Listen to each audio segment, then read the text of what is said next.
Commissioner Gary Tompkins. Present. Commissioner Kathy Sue Petty. Here. Commissioner Rochelle Hatcher. Present. Commissioner Jake Smith. Present. Commissioner Steve Frisbee. Present. Commissioner Derek King. Present. Commissioner Tommy Miller. Present. We have quorum. Thank you. After a moment of silence, I'll have Commissioner Hatcher lead us in the Pledge of Allegiance.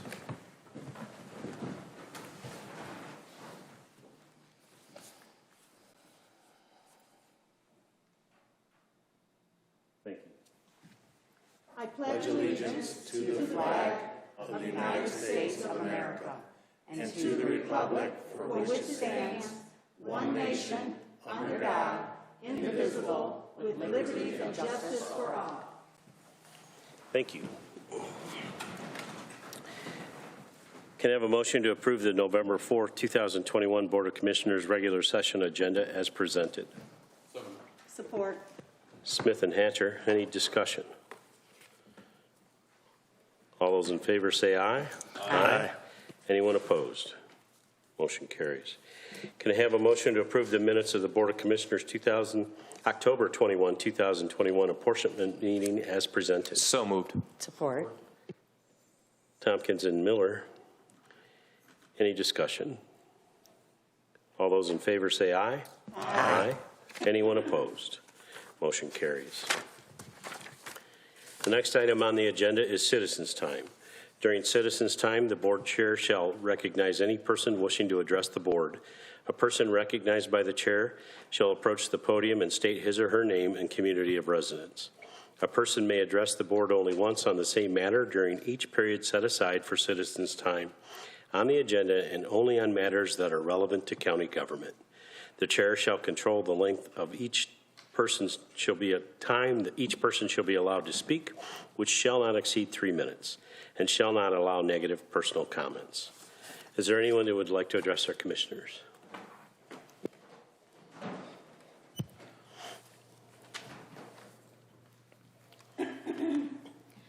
Carolina Papias, 252 Beaumont Drive. I understand that COVID-19 is real and that it can have an adverse effect on a very small number of individuals. However, our governing bodies and the so-called experts prove time and again lack of competence in understanding the means of controlling the virus. On national and state levels, the governing bodies are clearly very conflicted and confused, desperately attempting to manipulate the public into compliance with practices already proven to fail. The actions not only fail, but overreach on an alarming level our basic human freedoms and rights. On behalf of the community, I strongly encourage that we take a stand as leaders in this matter. I have a question for the board. Have you voted on the new quarantine order regarding quarantines? I was told by one of the commissioners that there was no vote to put a new order in place, and then the reason why there was a lapse in order was to avoid the board to vote on said order and to ensure that the county receives the new funding from the state budget. How is that legal and ethical? The new bill that Governor Whitmer signed states that if the health department has an order, no funds will be appropriated unless the board passes a non-binding resolution by a record roll call vote. Since the board has not voted on said order, how is the order legal? Commissioner, you commented to me at the last board meeting I was here that Harper has never had such a low percentage of quarantine kids that get sick. Please explain the math to me, where there were 25 individuals that have gotten sick while in quarantine. There were 726 individuals that were quarantined so far this school year up to October 11th. That is not a 26% that you stated after the last board meeting. How is 25 out of 726, 26%? That is 3.4% of quarantine individuals that get sick. How is that immediate danger? How can you prove that 3.4% will get what? Is it going to get everybody in the county sick? No, it's not. And we are quarantined at an alarming level, the students who are not getting adequate and equal education. Do you know that Currently, in Michigan, there have been 2 15-year-olds recently that committed suicide. The county 15 that we live seconds. in has increased how many ER visits for suicide attempts on youth. Think about that. Thank you. Thank you. Anybody else?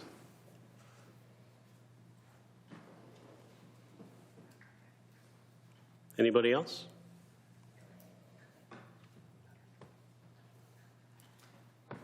Go ahead. You just need my Just your name and community of residence. Mark Mahalka. I'm here in Marshall. Thank you.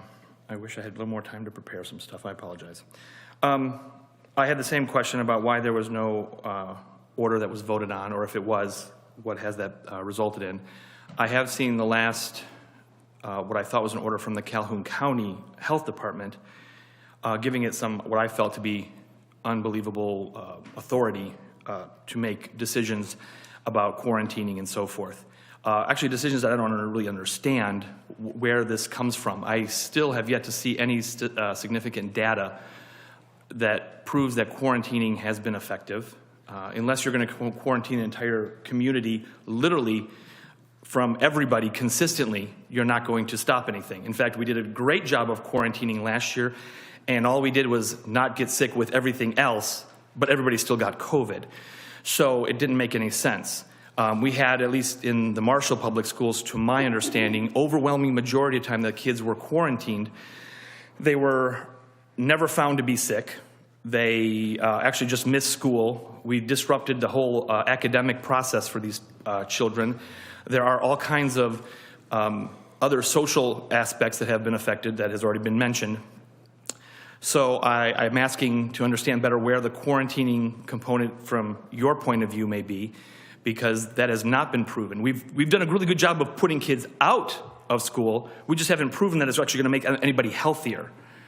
And in fact, they're still congregating with sports. They're still able to do other things. They're actually, based on the high school sports, I forget the name of the association, but they could be inside in a gym and not have a mask. There's no affiliated quarantining there, issues to my knowledge. So like I said, I wish I had some more prepared time, but I would like to understand that better, because the quarantining it hasn't been proven to be helpful. So thank you. Thank you. Is there anybody else? Go ahead.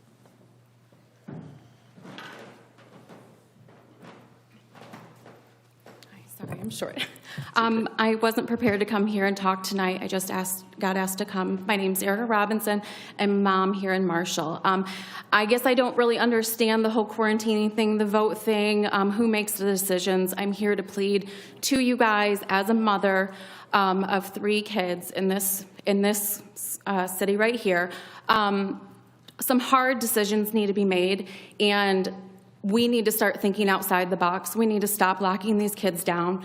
Quarantining, let's be honest here, it's a joke. Nobody's really doing it right. I work in healthcare, and the way we've handled it is a joke. These kids are lacking in education. They're not getting an education. We just fought this Marshall School Board on all of our test results. These kids are failing so bad. She touched on the whole suicide thing. You have high school kids who are so depressed, and they don't even know if they're going to go to college now because they've missed out on opportunities for academic success, for sports. And it's because they're being locked down. They're being told, you sat next to a kid, now regardless if you had a mask on, you have to quarantine for 10 days. And guess what? The local schools here are not giving kids their homework. So they're sitting at home for 10 days twiddling their thumbs. And that even goes to say with KCC and these dual enrollment high school kids. It's ridiculous. We're setting our kids up for failure, and we need to do something about it. And it starts with stopping the quarantine and using common sense. If your kid is sick, keep them home. It's as simple as that. So, thank you. Thank you. Is there anybody else? Anyone? Last chance. All right, we'll move on. Elected and appointed county officials' comments tonight. Anybody like to speak? Sheriff?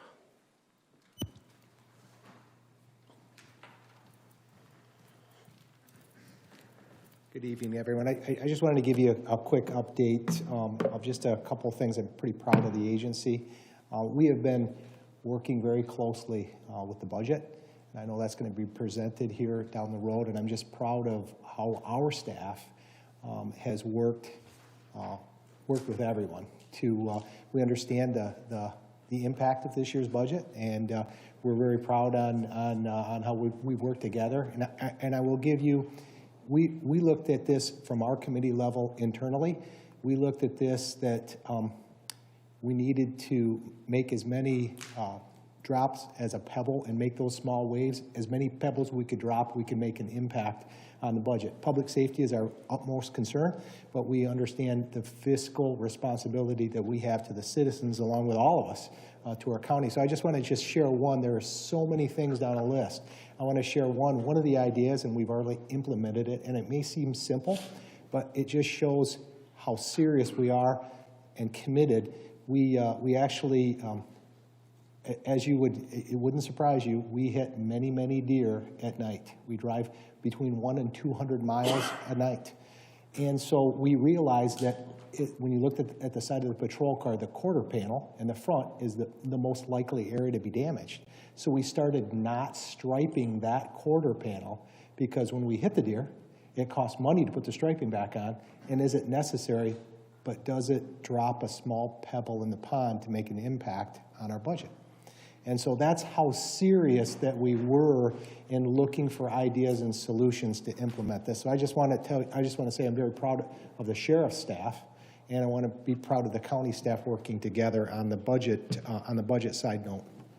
The second thing is inside the jail, we are still working. You're seeing a lot of retirements, a lot of very good, fantastic people leaving. They worked here a long time, and they deserve rest. And you're also seeing some promotions. Each one of those promotions obviously are very well thought out, and we are trying to place people in positions of leadership to impact the agency and the county.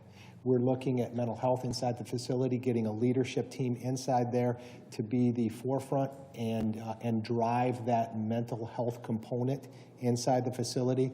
We're all the doors are open. We're here to talk with anybody about a solution. We're working with Summit Point. We have certainly some solutions thought out for inside the facility. We're also looking at the medical assisted treatment program, the MAT program. We think we'll be able to engage in some funds with that through Wayne State. We're going to be meeting with them shortly. We think that our partnership with Summit Point will be able to launch us into that program and allow us to really attack a lot of things differently. I think I've said it from the beginning, is a jail is not a place for a person that needs mental health treatment.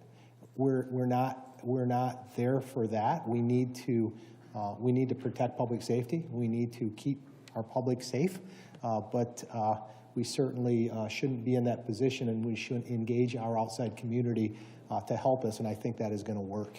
My last thing is, and instead of coming back up for the resolution and talking, I know there'll be a resolution here shortly for an emergency management coordinator, and I will tell you that Dirk Dunham will be retiring. Fantastic job. He has impacted our community. His professionalism is just off the charts. You asked us, and we decided to think outside the box and try to determine the next emergency coordinator and what talents that person possesses. So we identified Chris Young, that you'll hear about here shortly from the resolution, but I just want to give you a little background on Chris.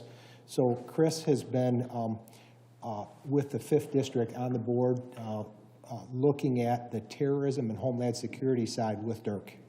And so he's already been engaged with 5th District. The unique thing about, we have never had an emergency manager that has been cross-trained in both law enforcement and fire, and Chris is. He's fire certified, law enforcement certified, in incident command, FEMA, and he's working towards his PEM, which I had to stop for a minute. What is PEM? It's Professional Emergency Management. Is it a certificate or designation? Certificate. Yeah, so he's working towards that. So for the first time ever, we really thought outside the box, and we thought if we really make the emergency management coordinator a well-rounded position so we can engage in so many things, emergency management, 15, 20 years ago, was a lot different than what it is now. We're looking at school shootings, active violence, terrorism, and to have another person that's engaged in that level area that's well-focused and well-rounded, I think we'll be able to find some success. And I appreciate you, allowing me to at least suggest the person for this position, but I think it will be a good opportunity. So, Thank all you. right, sorry, thank you. Great. Anybody else today? No clerk, no prosecutor? All right, we'll move along. There is no special order of business, so we have a consent agenda. There are 2 items on the consent agenda. Can I have a motion to approve the consent agenda of the November 4, 2021 Board of Commissioners regular session as presented? Miller and Smith, is there any discussion? All those in favor say aye. Aye. Anyone opposed? Motion carries. Special committee workshop and board reports. Go ahead, Commissioner Tompkins. Thank you, Mr. Chair. Just one this evening. The Broadband Task Force met this morning, as a matter of fact, under Lucy's direction, certainly, Lucy's been absolutely wonderful. I just want to point that out. Lucy's been absolutely phenomenal during this whole process, but I'll just touch on a few things and whatnot. First of all, we discussed the latest on the merit survey. The last day of the survey will be officially November 8th. We're very excited about what that survey is going to bring back to us in terms of what those final results look like. I know a number of mailers were sent out, and many of you've got a pretty good response from that, so it's been very positive as well. And then also, too, one of the things that I've partaken in as well is Lucy had an idea to do basically various stakeholder work groups within the Broadband Task Force, covering a number of areas, including education, seniors, business, rural government, health, and lower income. And interesting enough, it really, I had an opportunity to participate in several of them. Very good information on opportunities, needs, and challenges in each area, but really gave us kind of a drill down in terms of not only what people are looking at from affordability and accessibility, but just the general consensus. One of the things we did within businesses is several of the business people that were on the stakeholder call, actually, interesting enough, it indicated that because we don't have adequate internet service here in Calhoun County, that some of the businesses have decided not to even entertain coming to Calhoun County. So that is a significant impact. So, but again, a number of areas that we looked at, and again, hopefully to continue those discussions. But again, I think we're on the right track, headed towards very positive results. So thank you very much, Mr. Chair. Thank you. Anybody else? Commissioner Betty. Thanks, Chair Frisbee. A couple of things. Summit Point Board met on Tuesday, and Dr. Adrienne Bennings joined us for the first time. That was her first meeting, and she's the new president of Calhoun Community College. And we also had a fantastic update from Dr. Kimberly Peck, who is part of our First Step program, and a lot of data. Some of the great data, I thought, was that there was not a huge amount of repeat customers coming in or clients coming in, which I thought was wonderful. And we're also busier during times of the week. It's a 24/7 open facility, and we're busy like on Tuesday and Wednesdays between, like our busiest time frame is that between like 3 and 7 at night, which I thought was odd timing, but at any rate, I guess, so that was I thought that was interesting information. And then Mayor Benke and I have, we both live on Gogwak Lake, and we are next door neighbors, and there's been a massive plumbing tile of some sort out in the water.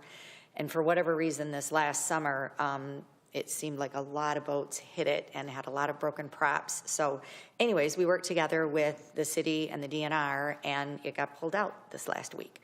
So, and I mean, like, we went out on the boats and took a bunch of pictures, and it was like this massive, massive thing. And so anyways, I don't even know how they got it out because I was at my daughter's in California. But so anyways, I wanted to say thank you to them for that also. So Thanks, you. Chair Frisbee. Anybody else? All right, we'll move along.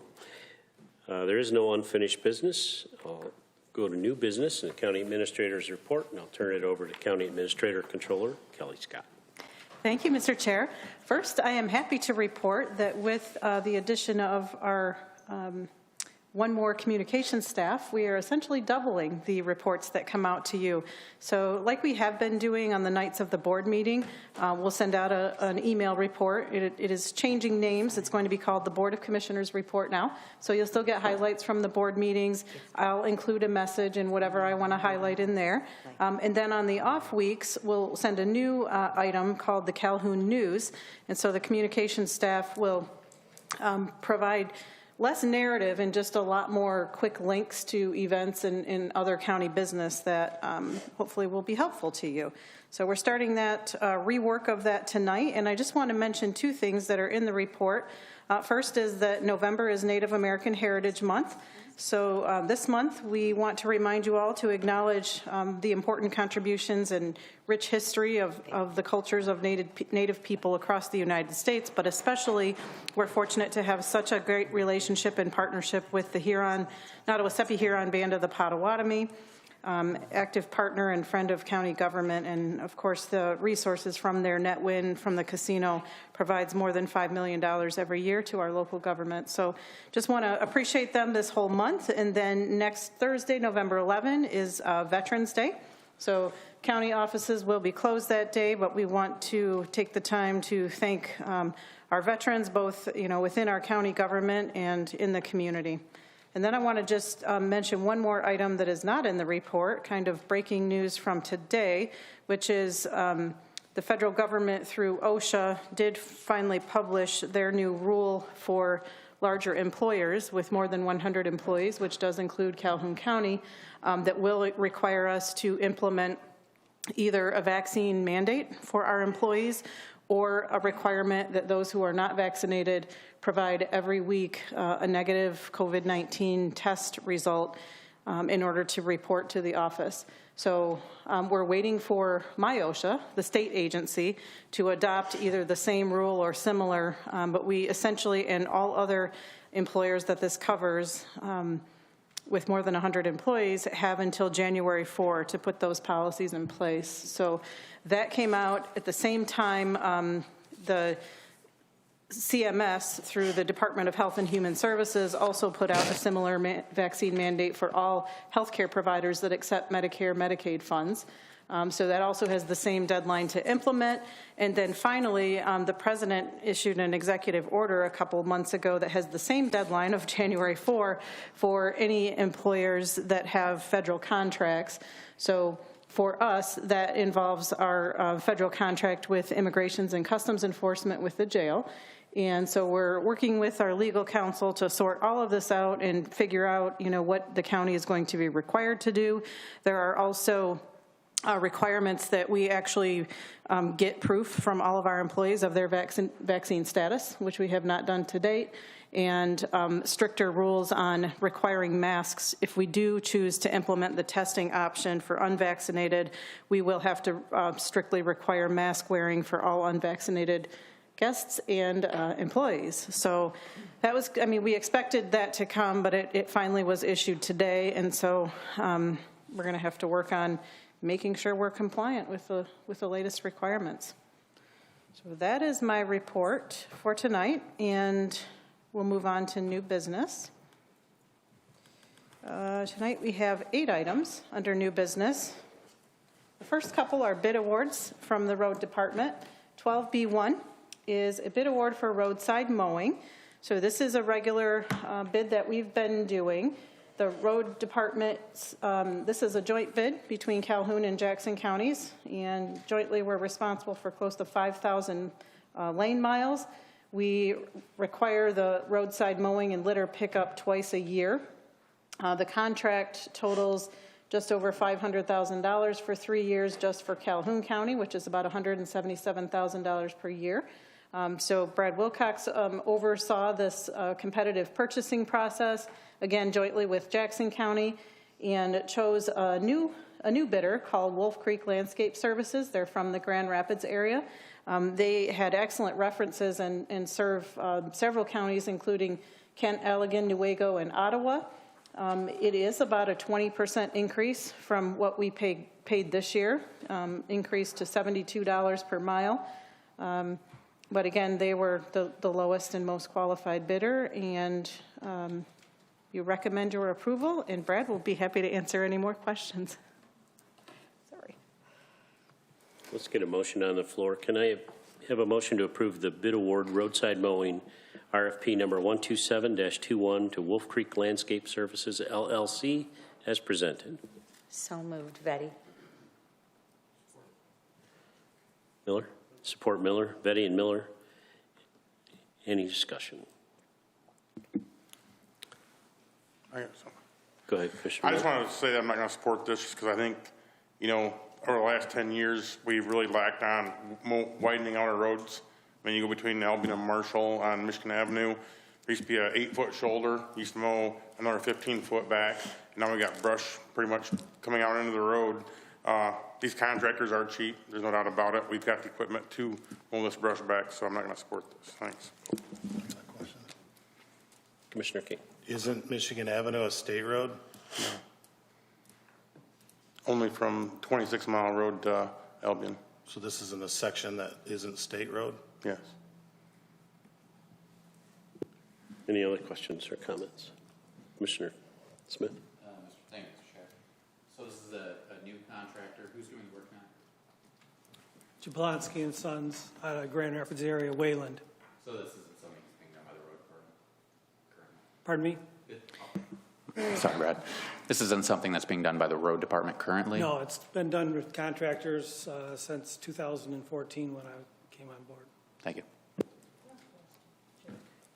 Commissioner Hatcher.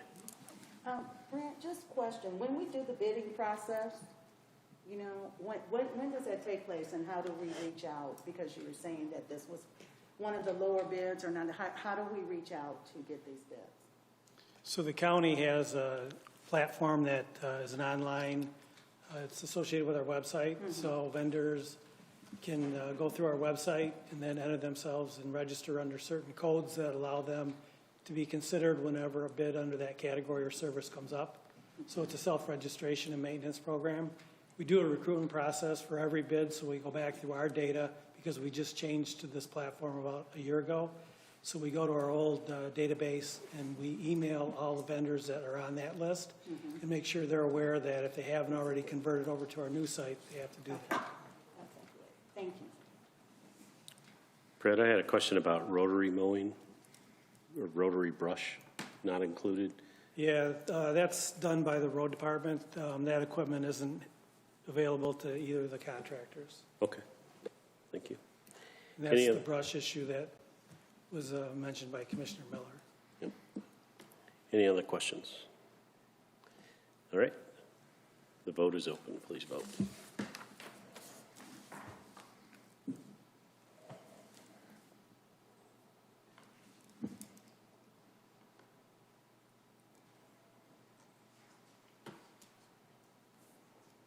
Everyone has voted.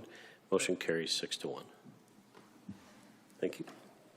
All right, item 12B2 is also a road department bid award for mineral aggregate materials, so both for pickup and drop off. And this was another joint bid with Jackson County Department of Transportation. There's a pretty large bid tabulation based on the different materials and, you know, the locations. The committee that evaluated this jointly from both counties recommended 5 contractors. They're all either local from Calhoun County or regional surrounding counties. Obviously, the price goes up the farther they have to transport materials. This one is roughly $50,000 a year, and they're recommending a 1-year contract with all 5 of these contractors, some of them for pickup only for Calhoun County. So there's a little bit of a difference between Jackson and Calhoun's, just given different circumstances. This is about an average of a 12% overall increase. If you look at the pickup pricing, which is the majority of what we do, and you can see, again, the bid tabulation, but the recommendation is to issue contracts to all of the contractors, and then just based on the jobs and the work to be done, each county will choose which contractor to use when they need to pick up or have material dropped off.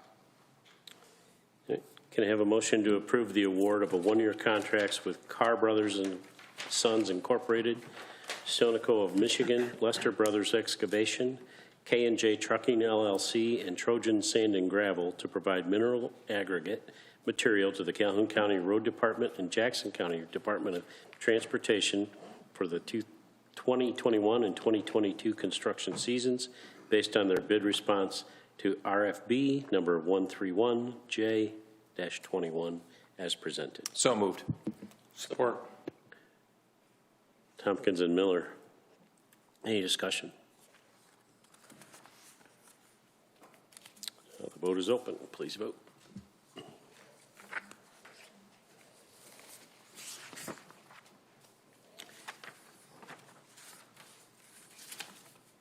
Everyone has voted. Motion carries unanimously. Thank you. Item 12B3 is a recommended bid award from county facilities, and this is for elevator maintenance and inspections. And recommending a 3-year fixed price agreement with what the committee deemed the most qualified. It wasn't the exact lowest bidder, it was the second lowest bidder, but most qualified by far. I think you'll recognize this name, Otis Elevator. A lot of information in the cover memo about their credentials and their commitment to quick response and service, which is really important when you have elevators that are not brand new. And some of them, you know, in this building included, when they're down, we need immediate response. So the estimated dollar, actually the fixed dollar amount is $54,811 over the 3 years. There is a modest 2% increase each year, but it's approximately $18,000 a year that comes into the county building and grounds budget. Okay. Could I have a motion to approve the bid award elevator maintenance RFP number 117-21 to Otis Elevator as presented? Vetty. Support. Betty and Miller. Any discussion? Vote is open.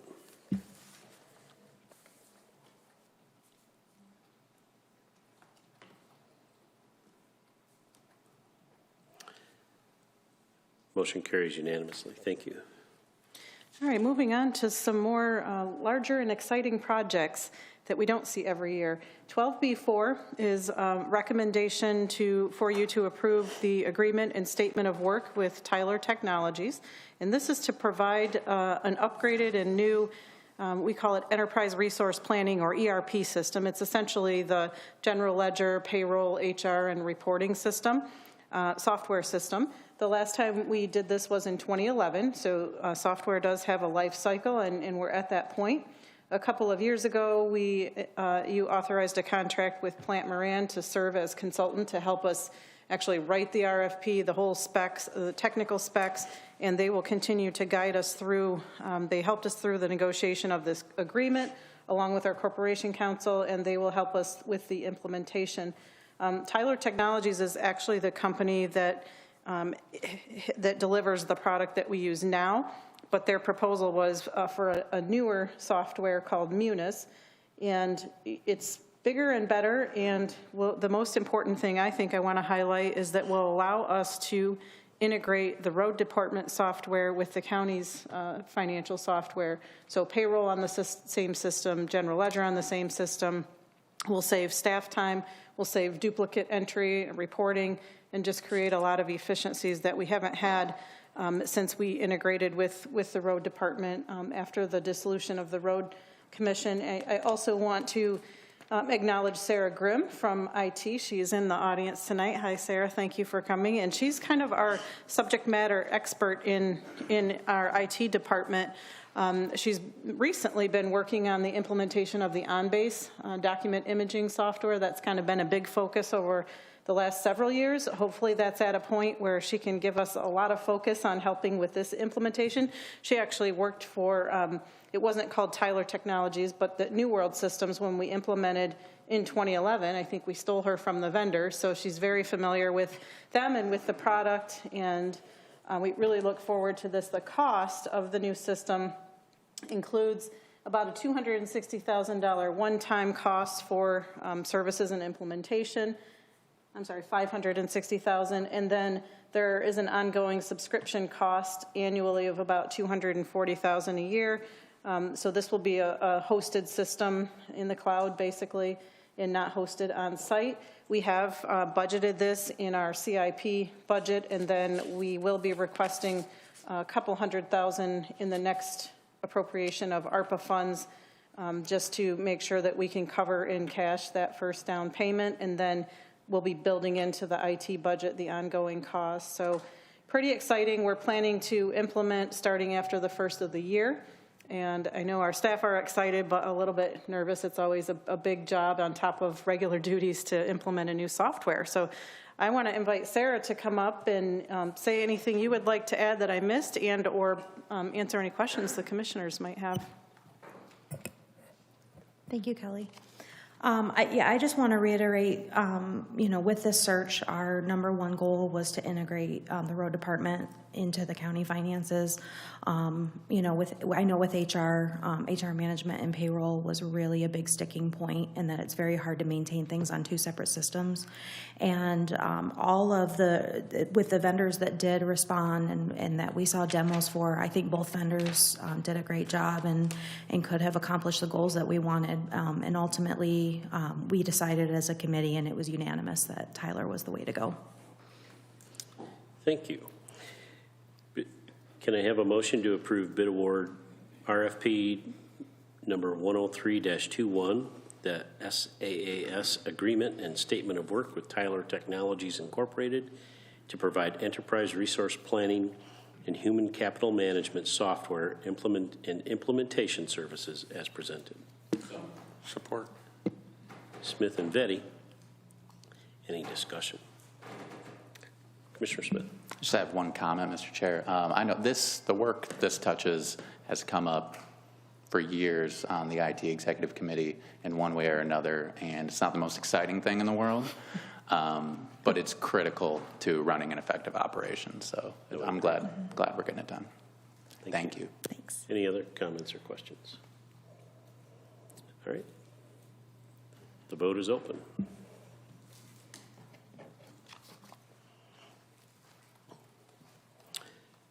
Everyone has voted. It's unanimous. Passed. Thank you. Item 12B5 is a recommendation for your approval of Calhoun County Parks Millage operating guidelines. And so you're seeing Doug Farrell, our Deputy Community Development Director. We have members of our Parks and Rec Commission here tonight, as well as Jen Bomba, our Director of Community Development. So this has been something that's been discussed over the past year or so, sort of as a follow-up to the information that was presented to the commissioners back in 2019 when you authorized putting the Parks Millage on the ballot for voters to ultimately approve. And we're very happy that was successful in August of 2020. So there was a lot of information that was included in what was provided to the commissioners, but not really a formal documentation or commitment about the procedures and about the authority of the Parks and Rec Commission and the county staff to oversee that process, and particularly because we're not entirely unique, but Calhoun County chose a model similar to some other counties that said, we will collect 100% of the millage, but the thought is, in addition to using the funding to enhance county-owned parks, let's share it with all of our local governments so that they can also improve the parks that they own.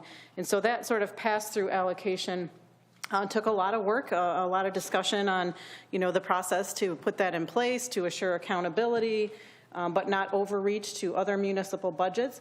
So the guidelines were prepared, again, and approved by the Parks and Rec Commission. Our Corporation Counsel, Jim Dyer, worked on this quite a bit. But it's basically, the whole point is to create a document that can live through the life of the millage, which is through 2024, until it would be up for renewal. But we want to create something that's consistent with the intent and the purpose of the special voted millage. And so this really just documents that commitment of the Board of Commissioners and formally enables the Parks and Rec Commission to continue with the county staff implementing the procedures that we did already once with the first round of the millage collection in 2021. With that, I'll hand off to Jim and or Doug, and I know we have members of the Parks and Rec Commission that might want to speak as well, if you have questions. Nothing other than to Nothing other than to indicate that the resolution does specifically indicate that what you're actually doing is you're finding that the policies that are being proposed are consistent with the intent and purpose of the millage that was adopted back in August of 2020. And because they are consistent, you're approving them now and for the future of the millage. So that was really an essential portion of the resolution. And back when this issue first arose, I indicated that I thought that would be a positive step for the commission to take, and I certainly endorse this as the necessary step to take in that direction. Ben Lark? Yeah. Good evening. I'm Ben Lark. I live in Marshall. I'm on the County Planning Commission, but also appointed to the County Parks and Recreation Commission. I just wanted to take a couple of minutes this evening and just give you somewhat of a progress report of what's transpired since that park millage passed. Excuse me. 2019, there was a lot of work that went into the proposal and the millage request, a lot of monthly meetings, a lot of hours spent. And by the time I became associated with it, the Parks and Recreation Commission, there are 10 members on that commission. And since I've been on that commission, I found out that these are very dedicated people. A lot of them come to the commission with a lot of history on the parks and in Calhoun County. And you can see that they have a definite commitment to the resource. And so I think the parks are in good hands in that 10-person commission. And the 50-50 split that was created, that's based on a population-based allocation, as you know. And it's made very clear how the townships and the different cities and so on can share in that 50-50 split. And so I see checks and balances, which I think are good. I think maybe using the example of the township, I think maybe the township thought this was an opportunity to maybe find some funds that they could transfer something else to. Well, that's not going to happen. It's earmarked strictly for the parks. And Chairperson Doug, he has met with different townships and municipalities before the election and after the election. And townships many times don't have a project, but Doug has worked, he and his staff have worked with establishing, different projects. There are certain variances and that they don't have to spend the money all in 1 year. They can join with another township or municipality and so on. But that's working well. And I think a good observation is in 2020, we've heard conversation tonight about the COVID. We noticed in the usage of the parks during 2020, especially in the Battle Creek area, tremendous outpouring of people who are just dying to get out of their house and go someplace. And I just feel that the parks in Calhoun County, with this piece of legislation, Doug's leadership and his people, parks are going to be better and people are going to use them more and more. So thank you for thinking that. Thank you, Ben. Doug, anything to add? Not much, just something, I have, if you have specific questions, I have all the same documents in front of me as you do, just because I've spent a lot of time on these, so if you have any questions, I can answer them. But one of the trickiest things with this process was finding something that would work for City of Battle Creek, who's receiving a very large allocation that has the staff to manage projects in a process, but also something simple enough that would work for a township that's open 1 day a week. So you can look at this process and say, wow, this is really simple, and Battle Creek gets a lot of funds. So we had to find something that was in the middle, but you could also say, this is actually kind of a lot for our townships at times. So that was one of the challenging aspects, and that's why we were trying to find that middle ground through all of this. So Thank you. Can I have a motion to approve the Calhoun County Parks Millage operating guidelines as presented? So moved, Betty. Betty and Smith. Any discussion? Yeah, Commissioner Miller? So, I appreciate we got some verbiage in here, some guidelines. I overlooked it, when we voted on it originally. I really wish it was going by tax base. The township, Eckford Township's paying over $11,000 and we're getting $3,000 back. That's not close to 50%. I think these small townships are really taking it pretty hard. I mean, we got to support it now since we did it. Kelly did a good job getting me the, the language that we did, vote on, so I can't go back on that now, but hopefully next time it can go by tax base. Thank you. Any other discussion? All right. Vote is open.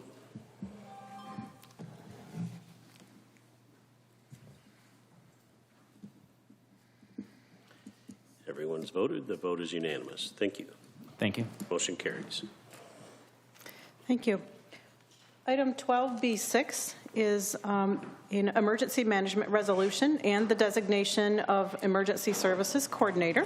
This is an item the sheriff was mentioning during elected officials' time, and I see he's going to come up with our new person.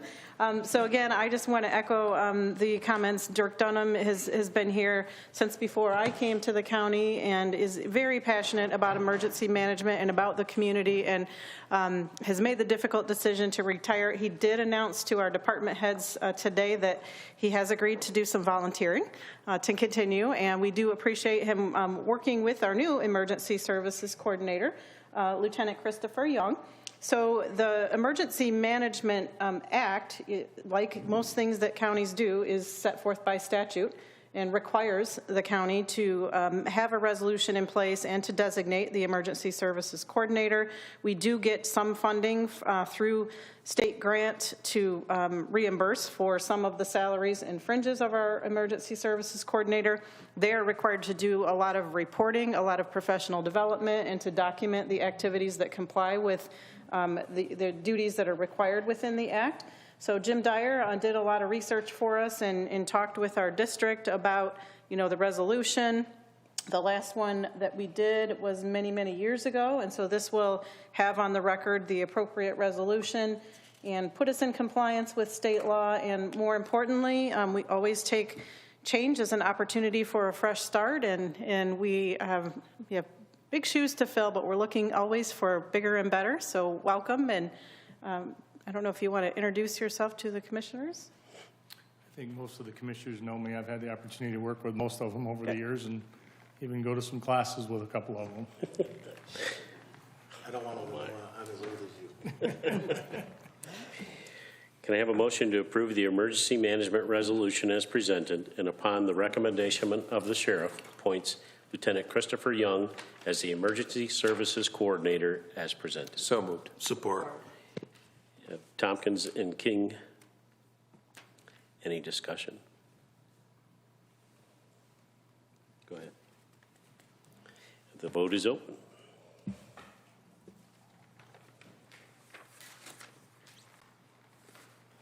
Everyone's voted. Motion carries unanimously. Thank you. And good luck. We appreciate what you're stepping into. Look forward to working with you. He looks much younger than. I wasn't going to say that. That's rude. Man. Just saying. It's the uniform, I think. That could be, and the hair. All right. All right.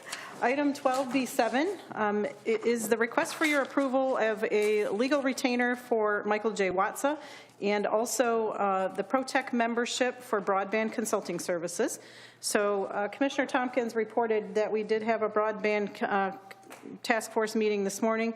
One of the items that I mentioned last month and we continue to discuss and now we're bringing to action tonight is that we've done the merit study. We're going to have some good data about community internet access. What we really need now is to engage our team of professionals, I would say similar to what we do when we're getting ready to issue some bonds. So anytime we're getting ready to obligate the county or potentially for big projects like this, it's really important that we have the right professionals by our side to advise.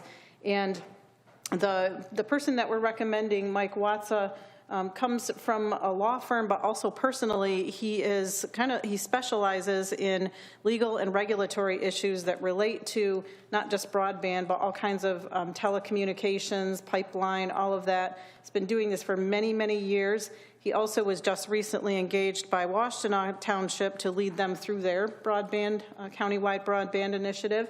in he's demonstrated success in proving that broadband internet can work. It can provide extremely high speed internet at a very reasonable cost, and can do it in a way that pays back the government for any upfront costs that we have. So his approach is to engage professionals that would include bond counsel, probably our current bond counsel, but also a CPA firm to do the financial analysis.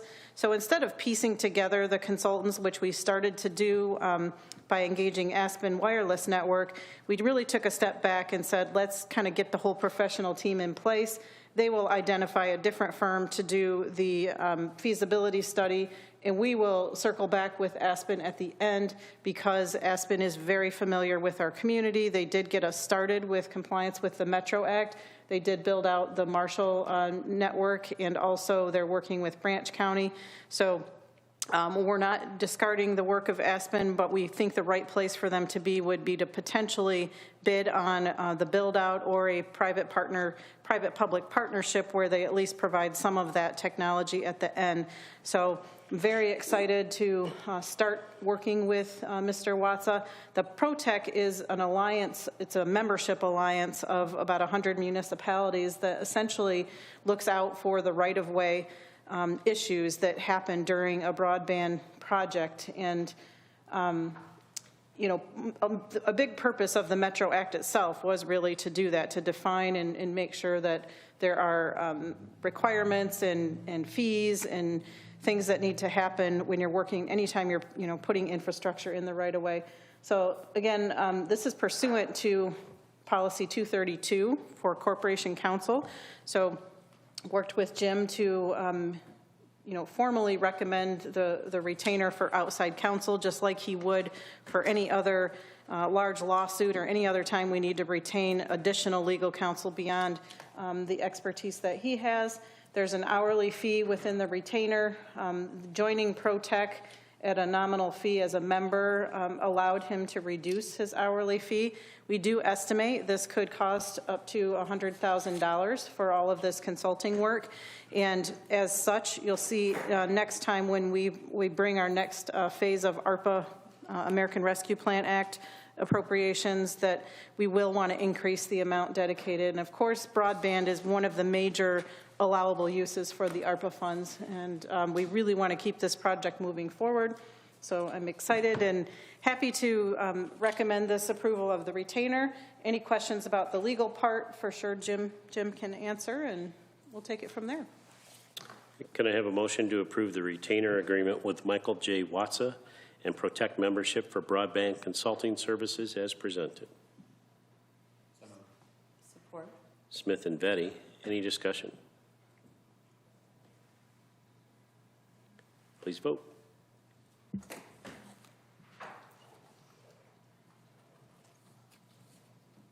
Everyone has voted. Motion carries unanimously. Thank you. The last item under new business tonight is an item that you have seen regularly over the past several years. Comes from the prosecutor's office, and it relates to the sexual assault investigation process. Prosecutor Dave Gilbert is coming up. So this whole process is made possible through a grant from the state. And fortunately, this is one of the services that the prosecutor's office can provide that doesn't require county funding, right? Right. So we have two things that are attached here. One is the independent contract with investigator Jerry Stonebreaker, who's been on board for several years since the inception of this project. And then also the memo of understanding that is between the prosecutor's office, the county, and the state attorney general that authorizes all of those payments. It also talks about adding the Victims Advocate Services contract that I think we don't have attached yet, but authorizes us to just go ahead and get the signatures on that when it comes, so that all of these items can be wrapped together. So I'll turn it over to the prosecutor for your recommendation. Well, Ms. Scott is correct. It doesn't cost the county anything. Even the computers are paid for by the state of Michigan. We are hoping we were going to be done by October of this year, but it didn't work out that way. Unfortunately, fortunately or unfortunately, they found more rape kits at a local hospital that needed to be tested and brought in. So he was just about done. We had maybe 5 or 10 cases left to investigate, and now they've got about another 30. Okay. How many more? Approximately 30. Good. Okay. We've had great progress with that, so we appreciate it. Yeah. All right, can I have a motion to approve the sexual assault investigator independent contract and memorandum of understanding with the state of Michigan as presented? So moved. Support. Sounds like everybody. King and Tompkins. Any discussion? Please vote.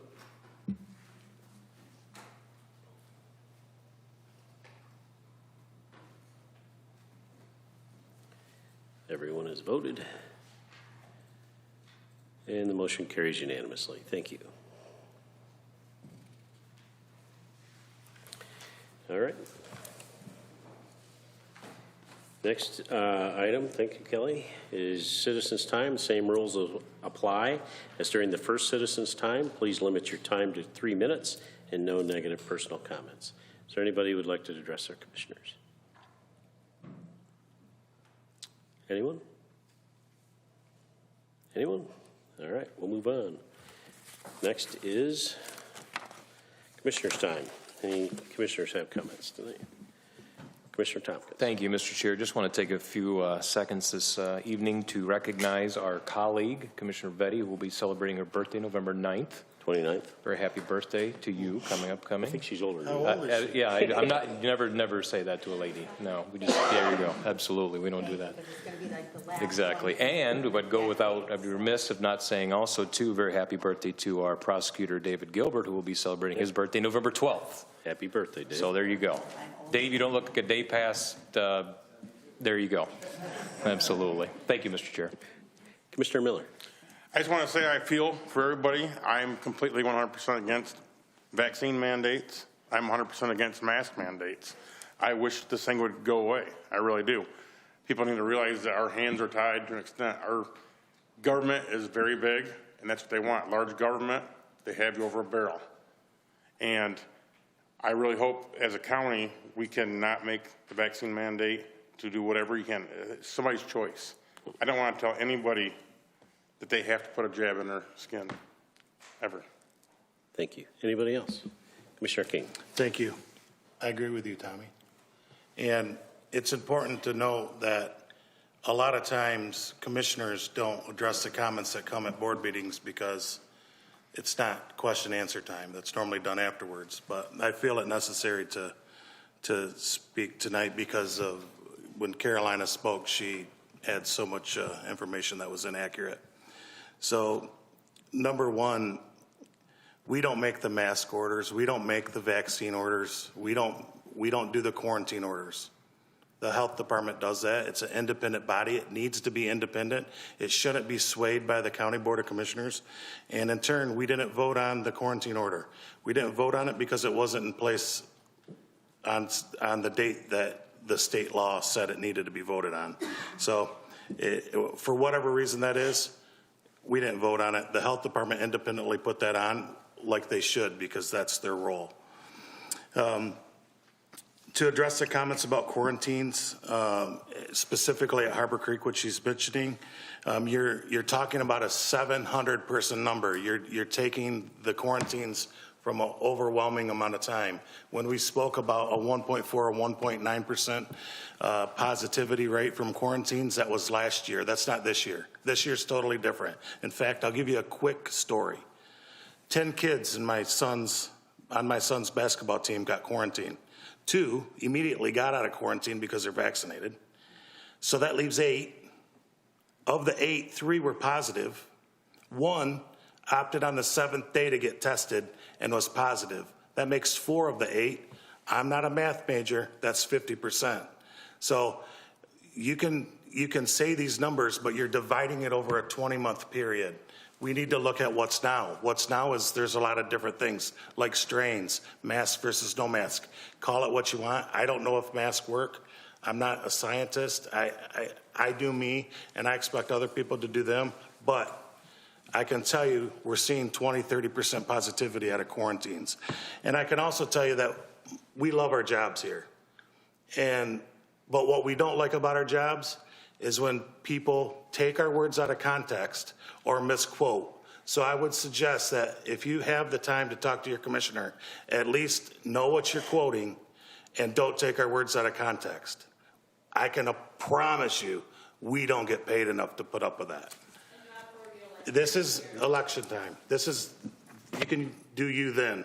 This is commissioner time now. Anybody else? You all set? Yes. Okay. Anybody else? I'd like Commissioner to add, Smith. Yeah, thank you. And I'd like to thank everybody for coming out. It's always great when we have more people here than we typically do. A lot of this has been pretty well established as not statutorily within the corridor of our authority here at the Board of Commissioners. It resides with the health officer, and that's been pointed out a few times.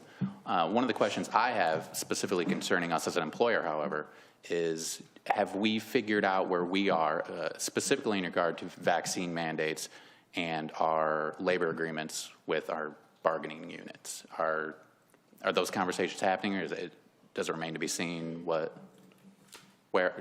do we have information on what avenue we're going to pursue as an employer here on that front? Sorry. So when we have a state law that requires us to do something, we are required to do it. Do we have conversations with our employees and our employee groups that are covered by unions? Absolutely. I'm not sure exactly if you had a specific question. Yeah, it's my understanding that it's an either or. It's a vaccine mandate or the option for folks to test weekly or whatever it may be. The OSHA rule that just came out today, published tomorrow, effective tomorrow, does have those two options. What we don't know is what MyOSHA will adopt, which the state is the authority that we are bound under, not the federal government. So we have to see what MyOSHA, if they adopt the same thing, then we do have the ability to decide whether we would allow for non-vaccinated employees to produce negative COVID-19 tests every week to come to work. Certainly, and I understand a lot remains to be seen right now, but I would hope to see that we do give folks that option. Okay, thank you. Thank you. All right. And we would have medical and religious exemptions, correct? We would have to follow the provisions for legal exemptions, yes. Yep. But those, I believe, require testing, weekly testing. The option would require, yes, and yes. All unvaccinated, whether it's an exemption or not, whether they just choose to not get vaccinated, would then default to the required negative tests within the last 7 days. And is it wearing masks also?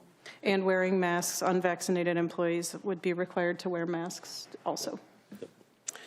So a lot of questions moving forward. Anybody else with comments tonight? I do have one, and I'm very disappointed in the President Biden's actions of this mask or vaccine mandate. I don't think it's very well thought out. I think it's going to have completely negative consequences in our society and our workforces that are already short. People are making decisions to walk away, and frankly, I'm not sure I blame them. And for the president to take this step, I don't believe it's correct. The good news is I think you'll see Supreme Court cases very quickly over this matter in the jurisdiction of the president to be able to offer these as a mandate. There was a question about have we voted on the health department issues, and Commissioner King addressed those, but frankly the constitutionality of law changes during an omnibus spending bill are questionable at best. So most counties have elected to pretty much ignore that because it means nothing until they vote on a law specifically outside of the omnibus spending bills. Then it has no enforcement. So I'll leave it at that. All right. Calhoun County claims payable. Can I have a motion to approve the Calhoun County claims payable for October 15th, 2021 through October 28th, 2021 in the amount of $18,291,202.71 as presented? So, support. Miller and Vetty. Any discussion? Mr. Chair, Yes. this one's a little bigger than we're used to as well, too. Is there an item that jumps out? Does have Yes. a little bit of a pucker. A little bit more. Two things. We do have debt service payments that are due on November 1st that are included, about $1.5 million. And then the big one is a $12 million pass-through from the treasurer's office to the state for the state education tax. And then that would leave approximately $4 million, which is what you're used to seeing. Right. All right. Any other questions? Please vote.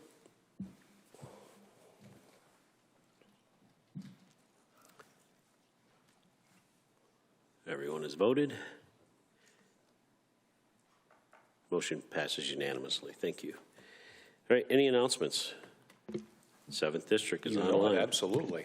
All right, first and foremost, coming up, the Albion American Legion will be having its annual Swiss steak dinner on November 10th from 4 to 7 p.m. The food will be prepared by Jim Cascarelli of Cascarelli's of Albion, which is very good, certainly. Tickets are limited, so get one from your American Legion member today on Friday, November 19th. This coming up Friday here, the Greater Albion Chamber of Commerce will be holding its monthly Eggs and Issues meeting from 7:30 to 9 at Marshall Opportunity High School. Hot breakfast and a great opportunity to see what's going on in and around the Albion area, as well as I have 5 minutes to speak on the presentation list, so that's always a good thing, right? Yeah. You'll Thank you, use it Mr. all. Chair. That's right, absolutely. That's good. All right, anybody else? Commissioner Miller? We're still looking for volunteers. If anybody's interested in the Mary Mile, it's at the fair grounds. There's a big, huge success last year. Can never have too many. I get noon on Sundays right on the fairgrounds. If anybody's interested, they could always use volunteers. Noon on Sundays. All right. Anybody else? All right. Thank you for coming. This meeting's adjourned.